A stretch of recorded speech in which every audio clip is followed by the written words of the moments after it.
ऐसा सुना था कि चुटकी बजाने से चुटकियों में काम होते हैं। ये काम करो, चुटकी में काम हो जाएगा।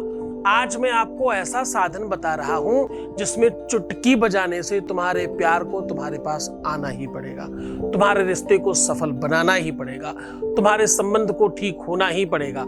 दोनों उंगलियों पर ये नंबर लिख करके चुटकी बजाइए, अंगूठे पे और दूसरी उंगली पर ये नंबर लिख करके चुटकी बजाना है। चुटकी बजाने से आपके प्यार को जितनी आवाज होगी इसमें उतनी ही बुलंद आवाज होगी उधर से भी। फोन करना ही पड़ेगा, बात करनी ही पड़ेगी। ये आवाज उसके कानों में ऐसा गूंजेगी मानो दुनिया में और कहीं कुछ हो ही नहीं रहा है। ये आवाज उसे अपनी तरफ खींच कर लाएगी।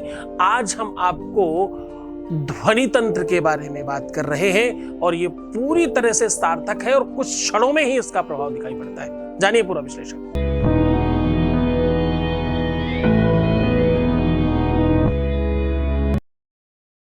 आज हम कह रहे हैं ध्वनि तंत्र के बारे में बात कर रहा हूं मैं। ध्वनि, आवाज, इस पर बहुत काम होता रहा है। जितना भी मंत्र विज्ञान है वो सब ध्वनि तंत्र पर आधारित है।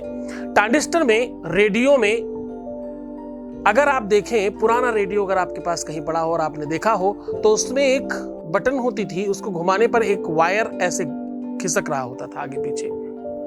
वो वायर जिस भी नंबर पर पहुंच जाता उस नंबर का स्टेशन बजने लग जाता, यानी उसकी फ्रीक्वेंसी उस पर मैच करती और वहां का स्टेशन आपके यहां प्रसारित होने लगता।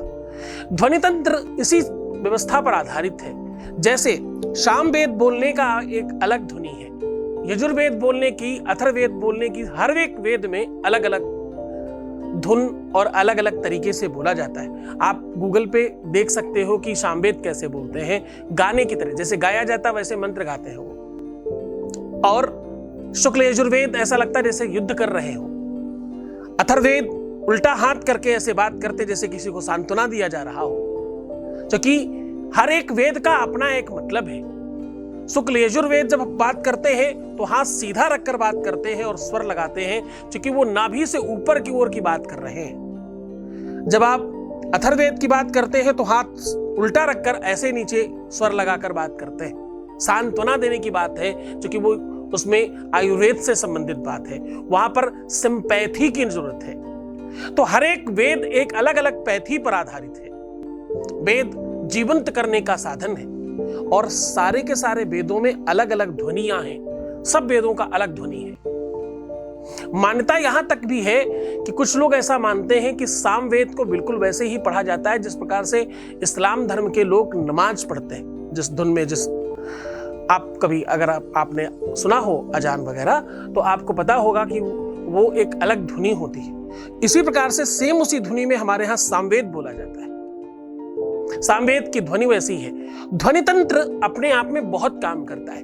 कोई कोई ध्वनियां, कोई कोई आवाज आपको बहुत लुभावनी होती है, बहुत खींचती है अपनी तरफ, और कुछ कुछ ऐसी ध्वनियां हैं जो आपको बहुत इरिटेट करती है। कुछ ध्वनियां ऐसी हैं जो आपको बहुत दुखी कर देती है और कुछ ध्वनि ऐसी है जो आपको बहुत प्रसन्न कर देती है। ध्वनि का आपके अपने जीवन पर बहुत प्रभाव है। किस प्रकार से क्या बोला जा रहा है, वो आवाज आपके कानों में किस आधार पर पहुंच रही है, और बैकग्राउंड साउंड की बात कर रहा हूं मैं। आज मैं ध्वनि की बात कर रहा हूं। आज मैं उस एक ऐसे अनजाने शक्ति की बात कर रहा हूं जो एक तरफ से दूसरी तरफ जाती है बिना किसी आकार के। अगर एक दूसरे से दो लोग बात कर रहे हो तो बिना वायर के ये सामने वाले को पता चल जाता है कि कोई कुछ बोल रहा है, पर अगर उसकी थोड़ी दूरी ज्यादा हो तो सिर्फ मुंह चलता दिखाई पड़ता, उसको वो वहां नहीं सुनाई पड़ रही होती। आप मेरी बात समझने का प्रयत्न करिए। कहने का सीधा संबंध है कि आपको लगता है कि आप आपके मुंह को चलाकर ध्वनि निकाल रहे हैं, जबकि यह सच नहीं है। आप उस हवा में प्रस्फुटन कर रहे हैं अपनी जीभ से।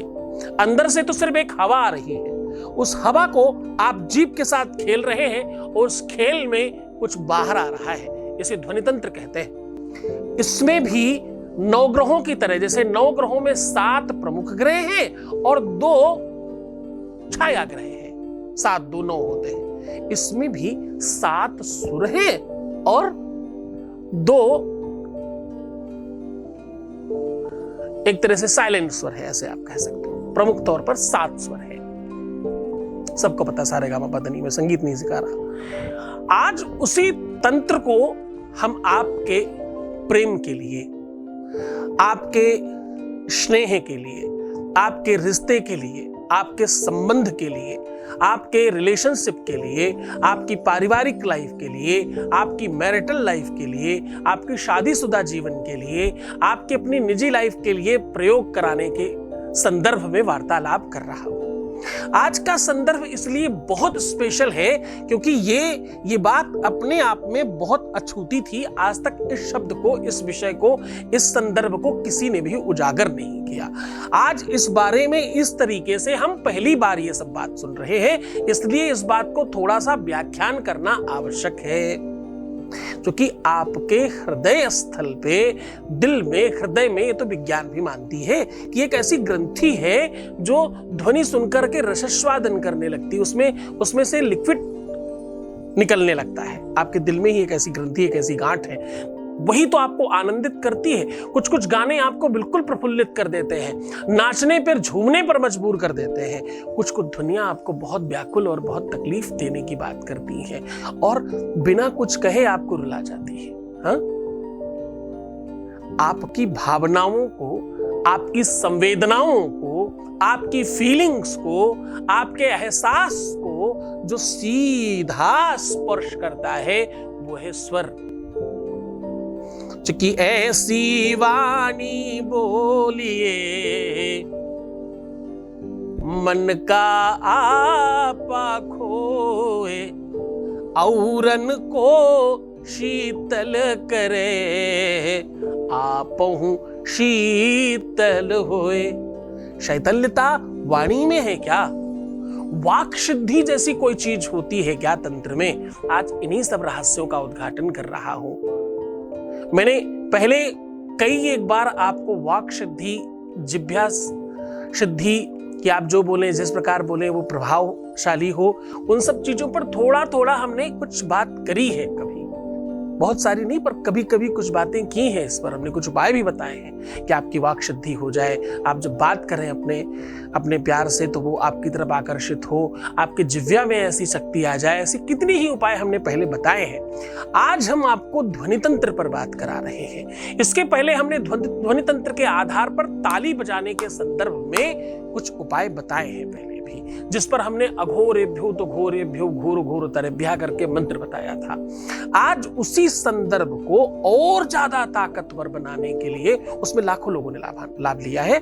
इसीलिए ये एक नया चैप्टर जोड़ रहा हूं, उसके आगे की और बड़ी शक्ति आज आपको प्रदान कर रहा हूं इस बहाने। आज मैं उस ध्वनि तंत्र की बात कर रहा हूं जो कहावतें हम बचपन से सुनते चले आ रहे हैं। चुटकियों में काम होगा, चुटकियों में ये होगा, चुटकियों में तभी देख हम ये निकाल के देंगे, चुटकियों में ऐसा हो जाएगा। तो ये जो हमने चुटकियों में सुना है वो क्या है, क्या मतलब है इसका, इसको हमने किस आधार पर समझा है?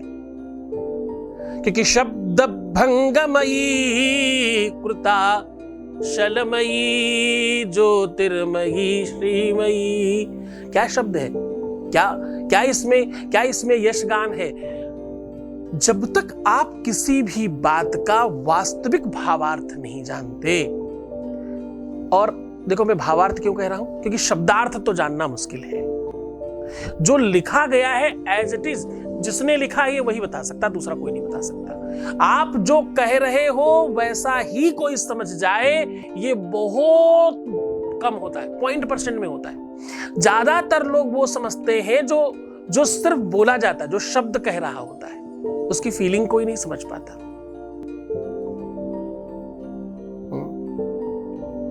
आपको जानकर बहुत आश्चर्य होगा, प्यार का दूसरा नाम प्रबल झगड़ा है। अतिशय प्रेमी वो लोग नहीं होते जो स्वीट बात करते हैं, जो मीठा बोलते हैं। अतिशय प्रेमी वो लोग होते हैं जो बहुत कड़वे होते हैं। हाँ, कटु शब्दम खल शब्दम महाशब्दम यशस्वती। जितने भी इस प्रकार के शब्द हैं वो बहुत यशस्वान है, वो बहुत यशगान करने वाले, बड़ा नामचीन करने की व्यवस्था है।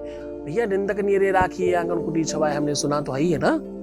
जो बुराई करने वाले लोग हैं, जो तुम्हारी निंदा करते हैं, वो अगर पीठ पीछे कर रहे हैं तो डेफिनेटली गलत है, लेकिन तुम्हारे फ्रंट ऑफ देम, तुम्हारे ही सामने ये बात कही जा रही है तो भाई इसका मतलब वो तुम्हें ठीक करने के लिए किया जा रहा है। आज मैं कह रहा हूं कि चुटकी बजाने से तुम्हारे प्यार में गर्माहट बढ़ेगी और उसे बात करनी ही पड़ेगी। आज मैं कह रहा हूं कि चुटकी बजाने से, हाँ, चुटकी बजाने से तुम्हारे प्यार को तुम्हारे चरणों में आना ही पड़ेगा। चुटकी बजाने से तुम्हारा संबंध मधुर हो जाएगा। चुटकी बजाने से तुम्हारा पति, तुम्हारा पत्नी, तुम्हारा रिलेशनशिप, तुम्हारा परिवार बच जाएगा। चुटकी बजाने से तलाक रुक सकते हैं। चुटकी बजाने से मनचाहा विवाह हो सकता है। चुटकी बजाने से आप उसको पा सकते हो जिसे आप पाना चाहते हो। तो जान लीजिए उपाय। जिस भी समय ये उपाय कर रहे हो उसके पहले हाथ जोड़ करके अपने गुरु को, अपने इष्ट को, अपने शक्तियों को, अपने कुल देवताओं को प्रणाम करिए। आसन पर बैठ जाइए। अगर आप पुरुष हैं तो बाएं हाथ से, अगर आप स्त्री हैं तो दाहिने हाथ से चुटकी बजाइएगा। अब करना यह है कि चुटकी बजाने के लिए आपको मिडिल फिंगर, ये वाली मिड फिंगर, और अंगूठा, ये 2 उंगलियों का प्रयोग करना है। इस पर आपको करना यह है कि पहले थोड़ा सा हल्दी और कच्चा दूध या गंगा जल लगा करके हल्का सा इसमें लेप कर देना है, बहुत हल्का सा, दोनों पोरों पे, आगे वाले भाग पर। और उसके बाद किसी भी पेन पर अंगूठे में 9 और मिडिल फिंगर में 11 नंबर लिख देना है और 7 बार चुटकी बजा करके आदेश देना है कि तुम्हें ये करना ही पड़ेगा जो तुम चाहते हो। ऐसा करके देखिए और ये काम कोशिश करिएगा कम से कम 9 और 11 बार ही करें। आप दिन भर में कर सकते हैं, 2 दिन में कर सकते हैं, 3 दिन में कर सकते हैं, बार बार भी कर सकते हैं, क्योंकि इसमें कोई सामग्री नहीं लग रही है, इसमें कोई बहुत बड़ा एफर्ट्स नहीं लग रहा है। इसको पूरे मन से, पूरी श्रद्धा से, पूरे विश्वास के साथ करना। जितना तगड़ा प्रबल विश्वास होगा, जितना ज्यादा आप इसको मंतव्य के साथ करेंगे कि होगा ही मेरा काम, शायद मेरा भी हो जाए, देख लेते हैं, सबका कर लिया, एक बार ये वाला भी उपाय कर लेते हैं, नहीं होगा, इससे मेरा काम होगा ही, ये प्रबल विश्वास चाहिए तो आपका काम होगा। पूरे मन से, पूरी श्रद्धा से, पूरे विश्वास के साथ करना। खुश रहना। किसी भी दिन, किसी भी स्थिति में, किसी भी परिस्थिति में, किसी भी सिचुएशन में किया जा सकता है। बिना नहाए भी किया जा सकता है इस उपाय को। किसी भी धर्म के, किसी भी संप्रदाय के व्यक्ति के द्वारा भी किया जा सकता है इस उपाय को।